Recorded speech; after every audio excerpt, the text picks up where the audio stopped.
अस्सलाम वालेकुम dear students. आज हम करने जा रहे हैं एक्सरसाइज 3.2 जिसके अंदर हम सीखेंगे वेरिएशंस। सबसे पहले वेरिएशंस को देखते हैं। वेरिएशन क्या होता है? वेरिएशन आपने पहले भी बहुत जगह पढ़ा होगा साइंस में, और इससे ज़्यादा मतलब फिज़िक्स वगैरह में आपने काफ़ी यूज़ किया होगा इसको। वेरिएशन का लफ्ज़ निकला है वेरी से। वेरी का मतलब क्या होता है? चेंजिंग। ठीक है। वेरिएशन आता है चेंजिंग के अंदर, वेरी होने के अंदर, कि अगर किसी चीज़ के वेरी होने से, चेंज होने से किसी दूसरे पे फ़र्क पड़ता है या नहीं। तो इसके अंदर आपके पास दो एग्जांपल्स आ जाती हैं, दो टाइप्स आ जाती हैं, जिसमें एक आपके पास डायरेक्ट वेरिएशन, तो दूसरी है इन्वर्स वेरिएशन। ठीक है।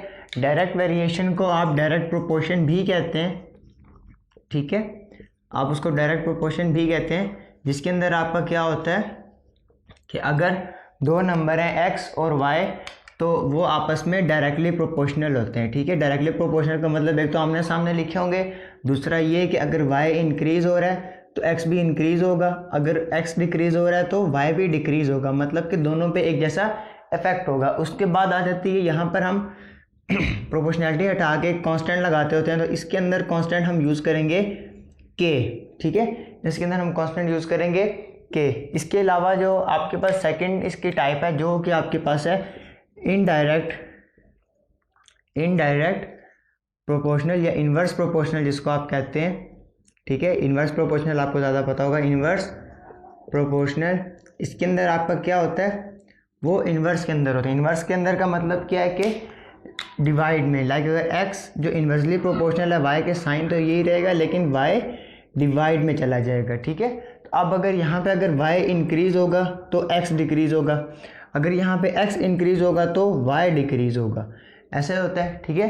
अब यहाँ पे भी प्रोपोर्शनैलिटी ऑफ कांस्टेंट हमारे पास आएगा k। ठीक है, तो हम लिखेंगे k ओवर y या k इंटू 1 ओवर y। ये तो आप वैसे भी पढ़ते आ रहे हैं। ठीक है, डायरेक्टली प्रोपोर्शनल, इन्वर्सली प्रोपोर्शनल। हम अभी इसको अपनी एक्सरसाइज के ऊपर इंप्लीमेंट करते हैं, वहाँ पे देखते हैं हम इसको कैसे सॉल्व कर सकते हैं। अब हम आ गए आपकी एक्सरसाइज के ऊपर। एक्सरसाइज के अंदर आपके पास सबसे पहला क्वेश्चन है, if y varies directly as x। तो हमें पता चल रहा है वो क्या कह रहा है, y varies directly. Varies directly का मतलब है कि डायरेक्टली प्रोपोर्शनल। ठीक है, वेरीज डायरेक्टली भी इसमें ज़्यादा चलेगा, लेकिन वेरी को भी आप प्रोपोर्शनल कह सकते हैं। ठीक है। हमारे पास फिर यहाँ पे क्या हो गया, y varies directly as x। अच्छा, फिर कह रहा है कि y equal to 8 when x equal to 8 find y in term of x। अभी y in term of x का क्या मतलब है, उसको हम देखते हैं सबसे पहले। तो हमारे पास यहाँ पे ये है, हम यहाँ पे क्या करेंगे, इक्वल लगाएंगे और k लगा देंगे। ठीक है। अब हमने इस k की वैल्यू फाइंड करनी है। हमने y को सिर्फ डिपेंडेंट करना है किसके ऊपर, x के ऊपर, क्योंकि उसने कहा है y in terms of x के मतलब हम x के अंदर चेंजिंग करें और y की वैल्यू चेंज हो। तो हम यहाँ पे इस k की वैल्यू ख़त्म करेंगे, जिसके लिए हमारे पास x और y की वैल्यूज़ होना लाजमी है, जो कि हमें ऊपर दी हुई हैं। तो हम ये दोनों वैल्यूज़ पुट करेंगे। इसको मैं क्वेश्चन 1 ले लेता हूँ। ठीक है, हम ये दोनों वैल्यूज़ पुट करेंगे। 8 equal to k into 2, k equals to 8 divided by 2, k equals to 4। अब ये वैल्यू हम 1 में पुट कर लेते हैं। Equation 1 implies that y equal to 4x। अब ये y जो है ये इन टर्म ऑफ x आ गया, मतलब कि x की वैल्यू हम 1 पुट करेंगे, 2, 3, उससे y का आंसर चेंज होगा, और किसी भी चीज़ की वैल्यू हमें पुट करने की ज़रूरत नहीं है। तो ये हमारे पास ये आंसर आ गया y in terms of x। ठीक है, इन टर्म्स ऑफ x मतलब y x के ऊपर डिपेंडेंट है। पार्ट 2 इसका देखते हैं। सेकेंड पार्ट आपको कह रहा है y when x equal to 5। तो इसमें आप क्या करेंगे, आपके पास ये इक्वेशन है, आप लिखेंगे y इक्वल टू 4x। उसने x की वैल्यू दी है, y फाइंड करना है। सिंपली यहाँ पे x की जगह पे वैल्यू पुट कर दें, तो आपके पास क्या आ जाएगा, y इक्वल्स टू 20। ठीक है, ये हुआ आपका आंसर। पार्ट 3 आ जाता है, कह रहा है x फाइंड करें जब y आपके पास 28 है।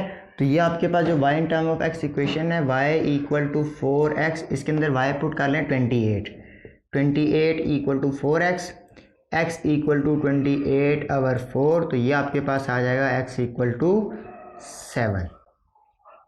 ठीक है, तो ये एक छोटा सा क्वेश्चन था। जी हाँ, हर क्वेश्चन में ही आपको ऐसा देखने को मिलेगा। पहले आपने y in term of x या एक को दूसरे की टर्म डिपेंडेंट के ऊपर लेके आना है, k की वैल्यू फाइंड करके फिर डिफरेंट वैल्यूज़ फाइंड करनी होती है। क्वेश्चन नंबर 2 अब आपके पास आ जाता है, ये भी सेम है। वो आपको कह रहा है if y varies directly x, ठीक है, as x, y equal to 7 when x equal to 3 find y in terms of x। तो सबसे पहले आप क्या करें, आप इसी को इक्वेशन थोड़ा सा सॉल्व कर लें। तो मैं इसको सॉल्व कर लूँगा, y directly proportional to x y will be equal to k x. ठीक है, अब ये मेरे पास हो गया y equal to k x. अच्छा, एक बात आप थोड़ी सी ये याद रख लें कि जब वो कह रहे हैं ना y in term of x, तो आप समझ लें कि आपको k की वैल्यू फाइंड करनी है। सो y और x की वैल्यू यहाँ से पुट करें। सो 7 इक्वल टू के इंटू 3। सो के आपके पास आ जाएगा 7/3। यह आपने इस इक्वेशन 1 में पुट कर देना है, तो आपके पास यहाँ पर आ जाएगा y equal to 7/3 of x। ठीक है, सो ये आपके पास आ गई y in terms of x की इक्वेशन। सेकंड पार्ट इसका आ जाता है। सेकंड पार्ट के मैं दो हिस्से हैं, तो दोनों हिस्सों को अलग अलग से सॉल्व करूंगा। सो पहला पार्ट ये है कि x when y equal to 35, तो कह रहा है x फाइंड करें जब y 35 है। सो इस इक्वेशन के अंदर आप सिंपली पुट कर दें, तो मेरे पास आ जाएगा 35 equal to 7/3 of x find करना है, बाकी सबको इधर ले आए, तो 35 मल्टीप्लाई बाई 3 डिवाइडेड बाई 7। 7 1 ज़ा 7, 7 5 ज़ा 35 इक्वल टू x। सो यहाँ पर आपके पास क्या आ जाएगा, x इक्वल टू 5 3 ज़ा 15। ठीक है, ये तो हुआ इसका फर्स्ट पार्ट। पार्ट नंबर 2 का ही सेकंड पार्ट है हमारे पास y when x equal to 10, मतलब y फाइंड करना है जब x हमारे पास 18 है। सो हमारे पास है y इक्वल टू 7/3 और x की जगह पे हमने पुट कर दिया 18। सो हम करेंगे 3 1 ज़ा 3, 3 6 ज़ा 18। सो y विल बी 7 6 ज़ा 42। ठीक है, इजी क्वेश्चन हैं, एक बार इक्वेशन बन जाए उसके बाद आप किसी की भी वैल्यू पुट करके सॉल्व कर सकते हैं। तो क्वेश्चन नंबर 3 के ऊपर अब आ जाता है। क्वेश्चन नंबर 3 को जो है मैंने पहले ही पोर्शंस में लिख दिया है। ठीक है, तो इसको हम इसी तरह लाइन बाय लाइन सॉल्व करते जाएंगे। तो सबसे पहले कह रहा है if r is directly proportional to t। ठीक है, तो हम इस बात को पहले लिख लेते हैं। हमें वो क्या कह रहा है, r is directly proportional to t। ठीक है, फिर वो कह रहा है कि find equation connecting r and t। अब हम ये इक्वेशन बना लेते हैं जो r और t को कनेक्ट कर रही हो, तो वो हमारे पास क्या है, r इक्वल टू के टी। अब ये इक्वेशन बन गई हमारे पास। अब ये वाली बात सुनते हैं, r equal to 5 and t equal to 8। तो हमने क्या करना है, यहाँ पे k फाइंड करना है। ठीक है, तो हम यहाँ पे क्या पुट करेंगे, r की जगह 5 और t की जगह पे 8। सो मेरे पास क्या आ जाएगा, k इक्वल टू 5/8। सो ये थी मेरे पास इक्वेशन 1। अब मैं इसको इक्वेशन 1 में पुट कर दूंगा, तो मेरे पास आ जाएगा r इक्वल्स टू 5/8t। अब अगली लाइन पे चलते हैं। वो कह रहा है also find r when t equal to 64। अब यहाँ पे हमने r फाइंड करना है t 64 पुट करके, तो हम यहाँ पे करेंगे r इक्वल्स टू 5/8, t की जगह पे 64। सो 8 1 ज़ा 8, 8 8 ज़ा 64, 5 8 ज़ा 40। सो r विल बी 40। ठीक है, इसी तरह नेक्स्ट लाइन फाइंड करेंगे हम। वो हमें कह रहा है एंड t फाइंड करें, find t when r equal to 20। इस इक्वेशन में अब t फाइंड करना है, r हमारे पास 20 है, तो हम लिखेंगे 20 इक्वल्स टू 5/8t। तो t फाइंड करना है, बाकी को इधर ले आए, 20 मल्टीप्लाई बाई 8 डिवाइडेड बाई 5, 5 1 ज़ा 5, 5 4 ज़ा 20 इक्वल टू t, 8 4 ज़ा 32। सो t विल बी 32। ठीक है, सिंपल आंसर है आपके पास। पार्ट नंबर 4 अब आपके पास आता है। सिंपल सा क्वेश्चन है, ये भी कह रहा है if r directly proportional to t square and r equal to t when t equal to 3। तो सबसे पहले आप क्या करें, सबसे पहले ना इस क्वेश्चन को, अब ये तो मैं सीक्वेंस में लिख रहा हूँ, आपके पास एक लाइन में आएगा, आप उसको कैसे सॉल्व करेंगे। तो सबसे पहले आप क्या करें, सबसे पहले आप ये इक्वेशन ढूंढें कि वो डायरेक्टली प्रोपोर्शनल है या इनवर्सली प्रोपोर्शनल है, और उसको लिख लें अपने पास। आपने इसको लिख लिया, ठीक है, कई दफ़ा ये ऐसे दिया होगा, कई दफ़ा उन्होंने कहा होगा r varies directly as T square. ठीक है, r varies inversely as T square. So ये फाइंड करने के बाद आप क्या करें, आप यहाँ पे प्रोपोर्शनैलिटी को हटा के इक्वल और k लगा दें। ठीक है, अच्छा, उसके बाद आप वो फाइंड करें, वो वैल्यूज़ दो फाइंड करें जो एक साथ दी हों, किसकी, दोनों वेरिएबल की k के अलावा। ठीक है, k के अलावा जितने भी वेरिएबल हैं उनकी वैल्यू लाजमी दी हो। सो यहाँ पे मुझे दी हुई है, r भी दिया हुआ है, t भी दिया हुआ है, मतलब मैं ये दोनों यूज़ करके k की वैल्यू फाइंड कर सकता हूँ। तो मैं यहाँ पे क्या करूँगा, मैं यहाँ पे r की वैल्यू पुट करूँगा 8, k को लिखूँगा और यहाँ पर मैं t की वैल्यू पुट करूँगा 3। So 8 equal to k into 9। So k will be 8/9। तो इसको मैं 1 में पुट कर लेता हूँ यहाँ पर। सो मेरे पास आ जाएगा r equal to 8/9 t square. तो उसके बाद अब जब यहाँ पे आप पहुँच जाएंगे, k की वैल्यू पुट कर देंगे, उसके बाद आप इस टाइप की आपको इक्वेशन नजर आएगी कि एक वैल्यू मिसिंग होगी, एक वैल्यू फाइंड करनी होगी। सो यहाँ पे क्या है, फाइंड r, सॉरी एक वैल्यू मिसिंग है, ठीक है, दूसरी आपको दी हुई है। सो फाइंड r को फाइंड करना, ये मिसिंग है और t आपको दिया हुआ है। सो यहाँ पे r मिसिंग है, t आप पुट कर सकते हैं। सो r इक्वल टू 8/9 और t आपके पास क्या है, 6 स्क्वायर। तो यहाँ पे हो जाएगा 8/9 मल्टीप्लाई बाय 6 का स्क्वायर 36। सो 9 1 जा 9 4 जा और 8 4 जा आपके पास आ जाएगा 32। सो ये आपके पास सिंपल 32 आर की वैल्यू आ जाती है। आर्ट नंबर 5 अब आपको कह रहा है if v varies directly as r cube, v varies directly as r cube, so v equal to k r cube.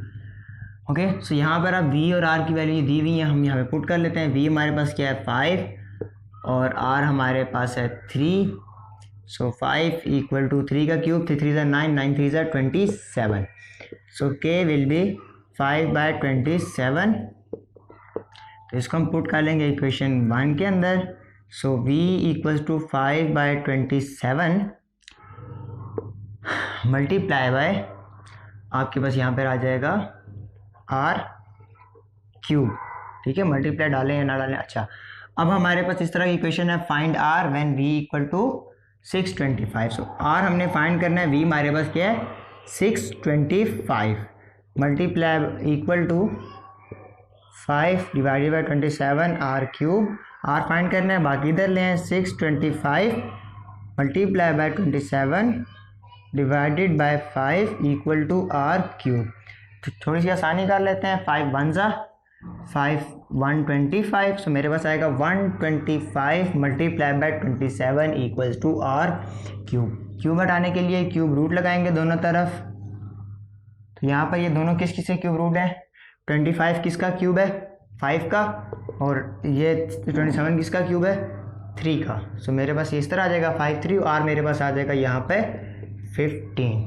ठीक है, क्वेश्चन नंबर 6 अब आपके पास is w varies directly as u cube. तो इसको हम लिख लेते हैं w varies directly as u cube and w equal to 81, u equal to 3।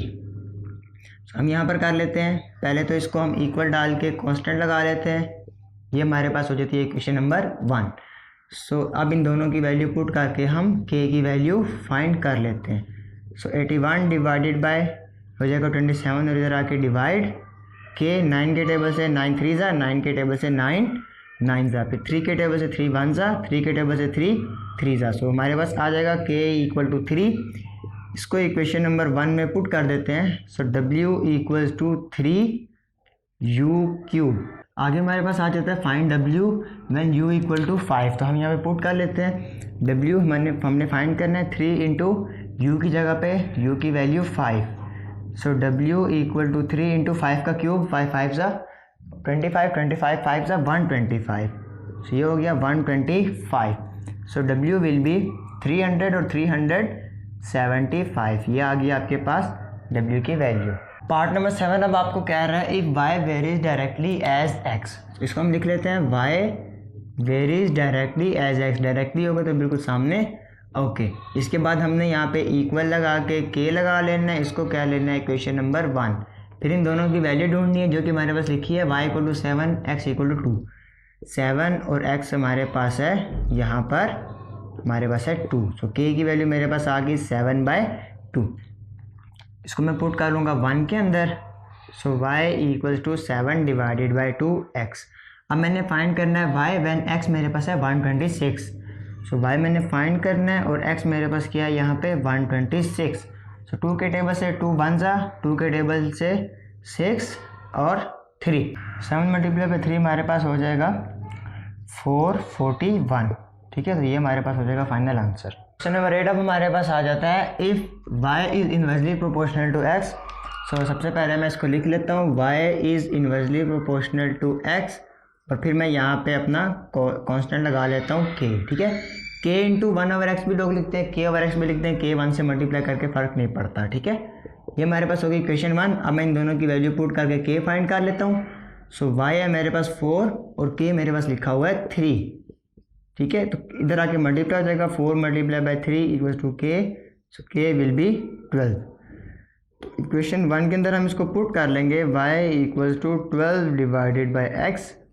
आगे कह रहा है find x when y equal to 24। तो y की वैल्यू में दी है 24 और x हमने फाइंड करना है।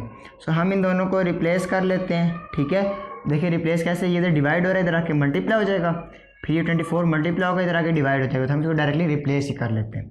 सो x equal to 12 divided by 24, जो कि आपके पास x की वैल्यू आ जाती है 1/2। ठीक है। पार्ट नंबर 8 अब आपके पास आ जाता है if w is inversely proportional to x।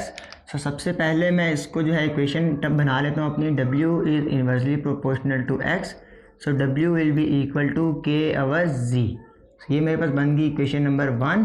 अच्छा, अब कह रहा है कि w 5 है और z 7 है, सो मैं यहाँ पे पुट कर लेता हूँ w मेरे पास 5 है और z मेरे पास जो है वो 7 है। ठीक है। So 5 multiply by 7 equal to k, so k will be 35। इसको मैं इक्वेशन नंबर 1 के अंदर पुट कर लेता हूँ।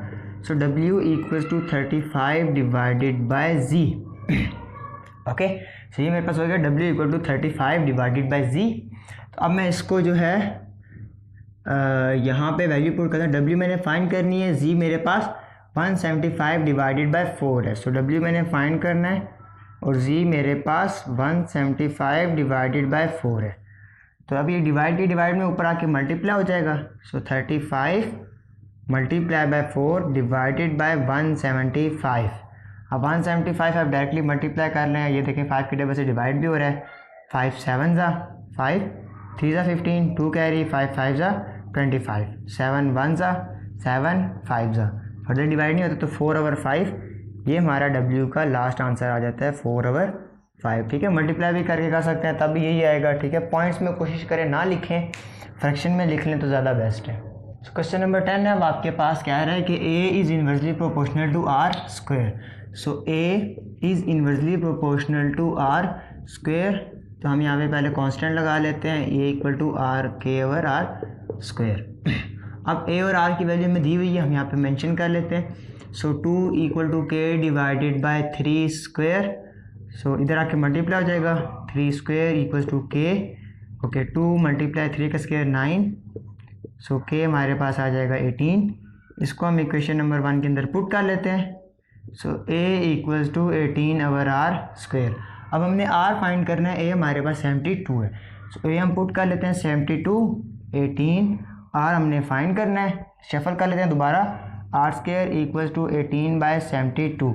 सो ये मेरे पास आ जाएगा 18 1 ज़ा 18 4 ज़ा, सो r मेरे पास आ गया 1/4। दोनों तरफ स्क्वायर रूट ले लें, तो यहाँ पे मेरे पास आ जाएगा r और दूसरी तरफ आ जाएगा 1 परफेक्ट स्क्वायर है 1 का और 4 परफेक्ट स्क्वायर है 2 का, सो r मेरे पास आ गया 1/2। ठीक है। क्वेश्चन नंबर 11 है if a is inversely proportional to b square. So again पहले हम इसकी a in terms of b condition बना लेते हैं। So a equals to k/b square equation number 1। a और b की वैल्यू में गिवन है, मैं यहाँ पे पुट कर लेता हूँ, 3 equals to k/4 square. Okay, so 4 square, 4 का स्क्वायर 16, इधर आके मल्टीप्लाई हो गया, सो k मेरे पास आ जाएगा 48। इसको मैं इक्वेशन नंबर 1 के अंदर पुट कर लेता हूँ, a equals to 48 divided by b square.